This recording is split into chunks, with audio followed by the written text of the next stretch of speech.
All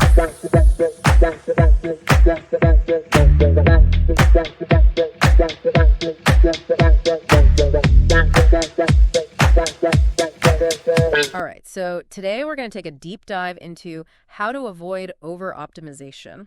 Okay. Yeah. Now, I know that might not sound the most thrilling, Right. but I promise it's a lot more than just numbers, Okay. It's about how we think about any kind of analysis we do, I see. whether that's, in the financial markets or any field where we're trying to find patterns and make, better decisions. And you're probably listening to this because you want to, improve your trading strategies, right? Right. And avoiding over-optimization is really key to that. And to walk us through all this, we have an expert who has, really been there and done that. Okay. We're talking about Jeff Swanson. Right. A trader who, believe it or not, started out as a very emotional, Really? like seat of your pants kind of trader. Wow. He even calls himself a loser back then, which I kind of love that honesty. Yeah. But his journey from that to the world of, kind of automated systems, I think makes his insights so valuable. That's interesting because I think a lot of us can relate to that starting point, right? Totally, yeah. You have that initial excitement and then you hit a wall. Exactly. Like you think you've got it figured out and then the market humbles you real quick. Oh, for sure. For sure. So what's so fascinating to me about Swanson's story is it really mirrors this like very human tendency. Yeah. We see a pattern, right? Maybe we make a few winning trades and suddenly we think we're geniuses. Exactly. We've cracked the code. Yeah. Yeah. But as he learned, sometimes painfully, those wins might just be random noise. Oh, absolutely. Not a real edge. That's the thing that's so hard to distinguish, right? Wait, how do we tell the difference? Yeah. Because, we all want to find those edges. That's the whole point. That's what gives us an advantage. Right. So how do we actually do that? Well, I think that's where Swanson's work is so valuable. Okay. He gives us a framework for separating the fool's gold from the real deal. I like that. One of the biggest traps he warns about is this thing called curve fitting. Okay. Which is basically when you tweak your strategy till it matches historical data perfectly. Like on paper, it looks amazing. You're a genius. Yeah. But in reality, you've just created this system that's over-optimized for the past. Okay. And completely unprepared for the future. It's like you're forcing a square peg into a round hole, right? Exactly. You shave off the edges till it seems to fit. Yeah. But it's not a real solution. Not at all. So a system like that might look amazing in backtests. Right. But then you put it to the test with real money and it falls apart. It falls apart because the market conditions have changed. Of course, conditions are always changing. Right. And that's something we can't predict. Exactly. You can't predict the future. So step one in avoiding this trap is how we use our data. Okay. And Swanson talks about this idea of in-sample versus out-of-sample data. Right. Can you break that down for us? Yeah. So think of it like training for a big race. Okay. You wouldn't just run the actual race course over and over, would you? No, you need to train on different terrains, different, different conditions. Yeah. To prepare yourself for the unknown. So the in-sample data is like our training ground. Precisely. Okay. It's about 80% of your historical data. And this is where you build and refine your system. Okay. You experiment, you tweak the parameters to see what seems to work. Right. But here's the crucial part. Okay. You can't judge your strategy's true performance based on this data. I see. Because your system has already seen it. It's like taking an exam where you already have the answers. Exactly. It's not a real test. So where does the out-of-sample data come in? That's the remaining 20%. Okay.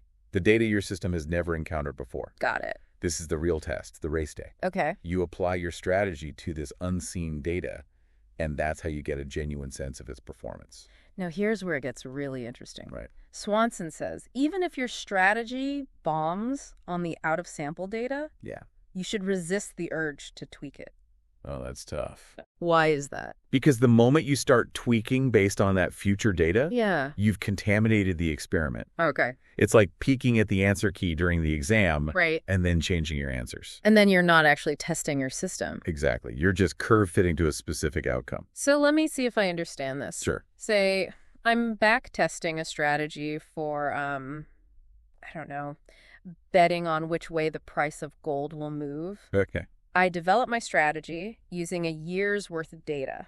Right. That's my in-sample data. Got it. Then I test it on the next month's data, the out-of-sample part. Yeah. And it completely tanks. Okay. So even though it's tempting... Oh, it's so tempting. I can't go back and tweak my strategy based on what happened in that month.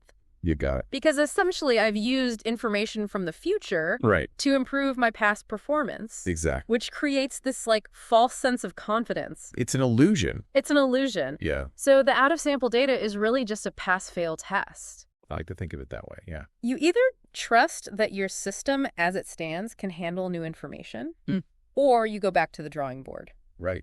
And try a different approach. Totally. You can't tweak it based on that outcome. Nope. And this is where I think the psychology of trading. Oh, absolutely. And frankly, any kind of analysis comes in. Yeah.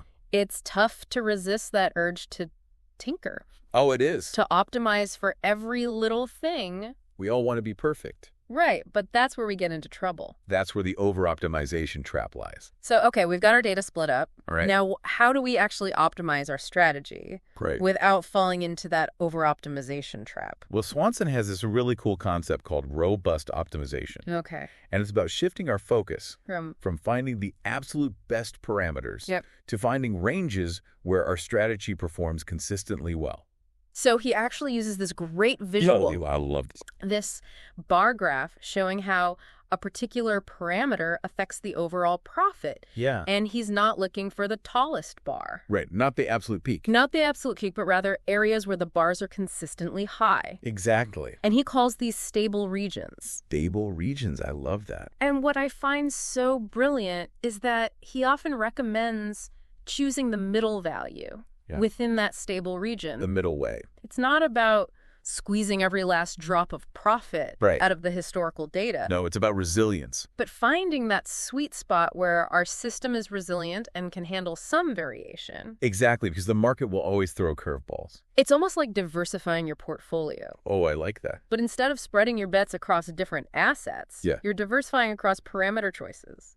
That's a great way to think about it. And that brings us to this trade-off that I think a lot of people struggle with, which is that sometimes accepting a slightly lower potential profit for a more robust system is the smarter move. It's counterintuitive, but it's true.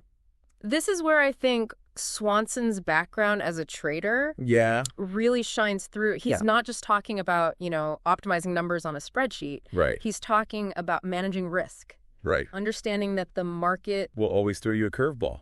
Exactly. Yeah. You got to be prepared. All right. So that leads us to his next principle. Okay. Keep it simple. The KISS principle. The KISS principle. I'm a big fan of that one. I am too. And so is Swanson. Okay. He points out that the more rules and parameters we add, the more likely we are to overfit to random noise in the data. So we're not trying to create some insanely complex algorithm that accounts for every possible scenario. No way. No. You'll drive yourself crazy. Right. And it's probably not going to work anyway. So Swanson suggests that sometimes a slight decrease in potential profit is a good thing. It can be. If it means simplifying our system and making it more robust, you're trading a little bit of potential upside for a lot more peace of mind. And this is where I think the applications extend far beyond trading. I agree. Anytime we're analyzing data to make decisions, whether it's in business marketing, even just our personal lives. Oh, totally. We need to be wary of overfitting. We get so caught up in finding the perfect solution based on past data that we forget that the future is always going to surprise us. Okay, so we've covered the importance of data splitting. All right. Robust optimization. Yeah. Keeping things simple. Keep it simple. What else does Swanson recommend to help us avoid overoptimization? Well, his next suggestion gets a little more technical. Okay. But it's incredibly powerful. All right, lay it on us. Independent testing. Okay, independent testing. What's that all about? It's about isolating the effect of each new rule or parameter we introduce to our system. It's tempting to just keep adding elements and tweaking things. Right, so we get the results we want. Exactly. But that can lead to hidden dependencies. I see. And you guessed it, overfitting. So instead of just throwing everything into the mix at once, we test each new element in isolation. That's the idea. So let's say we have a basic system for, analyzing customer data to predict who's most likely to buy a product. Okay. We want to test adding a few new data points, like their website browsing history or their social media activity. Got it. Instead of adding them all at the same time. Yeah. We test each one separately. Right. Reverting back to our baseline system after each test. So you're being very methodical. Methodical like a scientist. Exactly like a scientist conducting a controlled experiment. I like that. That's a great way to think about it. This way, we can see the true impact of each element Yeah. without accidentally overfitting to some combination of factors that might just be random noise. Right, because you don't want to fool yourself. This really makes me think about how we solve problems in general. Like, we often try to find the perfect solution Yeah. by throwing everything at the wall and seeing what sticks. The kitchen sink approach. Right. But what if we took a more disciplined approach? Testing each variable independently. That's where the real power of independent testing lies. I see that. It forces us to be more thoughtful and methodical, which ultimately leads to more robust solutions. Okay, I'm starting to see how all these pieces fit together. Yeah. Data splitting creates a realistic testing environment. Right. Robust optimization encourages us to prioritize stability Over chasing the highest return. over chasing the highest returns. Yeah. Keeping things simple reduces the risk of overfitting. Absolutely. And independent testing helps us understand the true impact of each decision we make. It's about building systems, whether they're trading algorithms or marketing campaigns, Right. that are adaptable and built on a solid foundation. Okay, this is great stuff. Yeah, this is fun. We've covered a lot of ground in this first part of our deep dive, and I'm already feeling more confident about my own approach to analysis. Oh, that's great. But we're going to delve even deeper into Swanson's journey and how his insights can be applied to everyday life when we come back. Sounds good. You know, we were talking about this during the break, and I was thinking about how easy it is to get caught in that cycle, you know, of like tweaking and refining. Oh, yeah. Always chasing that like slightly better result. It's a trap. But what Swanson's really advocating for is a shift in mindset, right? Absolutely. It's about moving away from this constant need to optimize and towards building systems that are inherently robust and adaptable. Okay. Like the difference between trying to control every wave in the ocean and learning to surf. I love that analogy Yeah. because when you're surfing, you're not fighting the waves, you're working with them, right? Exactly. Adapting to their energy. And that's what we need to do with our systems, whether it's a trading strategy, a business model, or even just our approach to decision making. Totally. And I think that's where the true beauty of Swanson's work lies. Okay. It's not just about avoiding pitfalls. It's about building something that's truly resilient, Right. something that can thrive in the face of uncertainty. It makes me think about how in nature, like the most adaptable organisms are often the ones that survive and thrive. That's a great point. It's not necessarily the strongest or the fastest, but the one that can adjust to changing conditions. Right, the one that can roll with the punches. Exactly. And I think that highlights the importance of embracing a certain level of humility. In our approach to analysis and decision-making, we have to acknowledge that we can't predict everything. Right. That we're going to make mistakes. We're human. And that's okay. Yeah. What matters is that we have a system in place that can handle those mistakes. I see. They can learn from them. Okay. And they can continue to evolve. So it's about building systems that are not only robust, but also anti-fragile. Oh, I love that you brought up anti-fragility. Meaning they actually benefit from some degree of randomness and volatility. Nassim Taleb would be proud. Yeah, big fan. And I think it's a crucial element of Swanson's philosophy. Okay. It's about recognizing that the unexpected is not something to be feared, right, but rather something to be embraced. You have to be able to adapt. Absolutely. It's about designing systems that can bend without breaking. I like that. That can adapt and grow stronger in the face of challenges. Yeah, you got to be like bamboo. Yeah. Right. Strong but flexible. And that applies to so much more than just trading. Oh, absolutely. Right. Think about how this applies to your own life, to the decisions you make, the projects you undertake, the relationships you build. Right. Are you trying to create a perfect static outcome? Or are you building something that can evolve, adapt, and grow over time? That's a powerful question. It is. And I think the answer will be different for everyone. But what Swanson's work offers is a set of principles. Right, a framework. That can guide us on that journey. Yeah. That can help us build systems that are not only robust, but also anti-fragile. Systems that can thrive in the face of complexity and uncertainty. So as we wrap up this deep dive, I want to leave you with this thought. Okay. The world is full of complex systems. Right. From the financial markets to the climate to our own bodies. We're complex systems ourselves. We are. And while we may never be able to perfectly predict or control these systems, I see.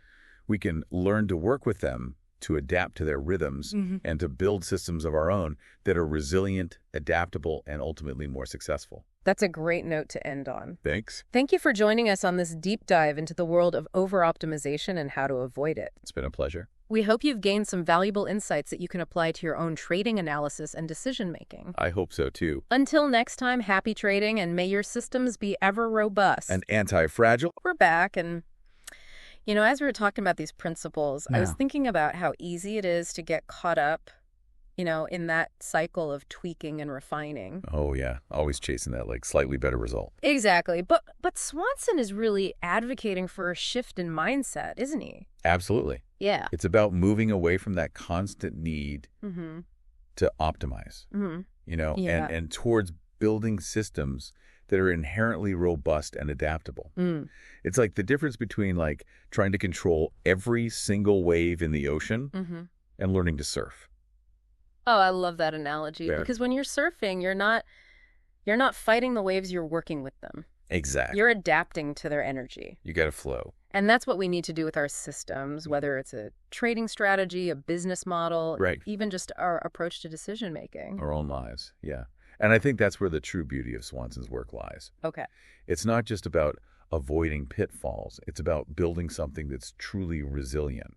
Right, something that can thrive in the face of uncertainty. Exactly. It makes me think about how in nature, the most adaptable organisms are often the ones that survive and thrive. That's a great point. It's not necessarily the strongest or the fastest, but the one that can adjust to changing conditions. You can roll with the punches. And I think that highlights the importance of embracing a certain level of humility in our approach to analysis and decision-making. Yeah, we have to acknowledge that we can't predict everything. Right. That we're going to make mistakes. We're human. We are, and that's okay. Right. What matters is that we have a system in place that can handle those mistakes. Okay. That can learn from them, and they can continue to evolve. So it's about building systems that are not only robust, but also anti-fragile. Oh, I love that you brought up anti-fragility. Meaning they actually benefit from some degree of randomness and volatility. Nassim Taleb would be proud. Yeah. And I think it's a crucial element of Swanson's philosophy. It's about recognizing that the unexpected is not something to be feared, but rather something to be embraced. It's about designing systems that can bend without breaking. Right. That can adapt and grow stronger in the face of challenges. Yeah, bamboo. Strong but flexible. And that applies to so much more than just trading, doesn't it? Oh, for sure. Think about how this applies to your own life. Yeah. To the decisions you make, the projects you undertake, the relationships you build. Right. Are you trying to create a perfect static outcome? Oh, right. Or are you building something that can evolve, adapt, and grow over time? That's a powerful question. It is. And I think the answer will be different for everyone. Of course it will. But what Swanson's work offers is a set of principles. A framework. That can guide us on that journey. Yeah. That can help us build systems that are not only robust, but also anti-fragile. Exactly. Systems that can thrive in the face of complexity and uncertainty. And on that note, I think it's time to wrap up this deep dive. This has been a fantastic discussion. It has. I'm already starting to see how Swanson's ideas can be applied to so many different aspects of my life. Me too. And I'm sure our listeners are feeling the same way. I hope so. So to everyone listening out there, remember the key principles we've discussed today. Right. Data splitting, robust optimization, keep it simple, and independent testing. Exactly. And don't be afraid to experiment, to embrace uncertainty, and to build systems that can adapt and evolve with the ever-changing world around us. Well said. Thank you for joining us on this journey. It's been a pleasure. And until next time, happy trading, and may your systems be ever robust and anti-fragile.